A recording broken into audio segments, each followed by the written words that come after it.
Bonne journée à chacun, chacune. Je vais vous offrir aujourd'hui une parole pour nos soifs de vivre. Une parole que je trouve que c'est un chemin pour nos soifs de vivre. Je la trouve forte, déconcertante. L'homme ne vit pas seulement de pain, mais de toute parole qui sort de la bouche de Dieu. L'homme ne vit pas seulement de pain, mais le pain, pour moi, ça me fait penser au pain et au jeu. Ça me fait penser à toutes les distractions de notre monde, au pain qu'on mange vite aussi parfois, et à notre monde de vitesse. Mais pourtant, un bon pain qu'on fait, qu'on fabrique et qu'on prend le temps de mastiquer pour qu'il soit bien assimilé, bien c'est bon, c'est nourrissant, puis ça goûte bon, un bon pain. Mais le Seigneur dit quand même que l'homme ne vit pas seulement de pain, mais de toute parole qui sort de la bouche de Dieu. Alors, prendre le temps de méditer la parole. La parole, pour moi, c'est comme un peu le bon pain qu'on prend le temps de mastiquer pour bien l'assimiler. Alors, je nous invite à vraiment à prendre le temps de la parole, de la goûter, de la porter avec soi dans nos journées, un petit bout de parole qui nous touche, qui nous fait du bien. Alors, pour qu'elle vraiment, elle s'enracine dans nos cœurs tranquillement.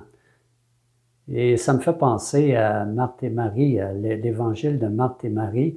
Marthe qui était très occupée au service, bien, il accueillait Jésus. Et Jésus, puis Marie, bien, elle était au pied de Jésus. Fait que Jésus a dit à Marie, bien, tu as choisi la meilleure part. Pas pour discréditer Marthe, mais pour nous inviter justement à prendre du temps avec lui.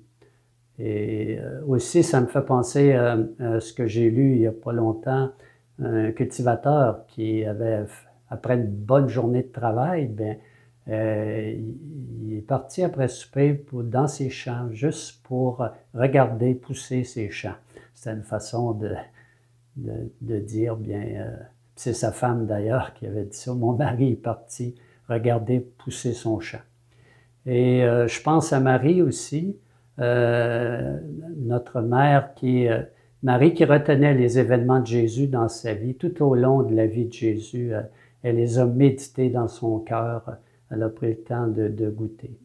Alors aujourd'hui, bien, je veux vraiment dire merci pour les paroles super puissantes de notre Dieu, celles d'aujourd'hui. Et je demande que vraiment la parole de Dieu qu'on puisse l'aimer, qu'on puisse prendre du temps avec elle et puis la laisser vraiment nous travailler le cœur pour qu'elle goûte bon, puis qu'elle donne vraiment comme un petit quelque chose de plus à nos journées, puis je crois vraiment qu'elle peut nous aider dans nos soifs de vivre. Alors merci. Et puis, bonne vitamine spirituelle à chacun, chacune.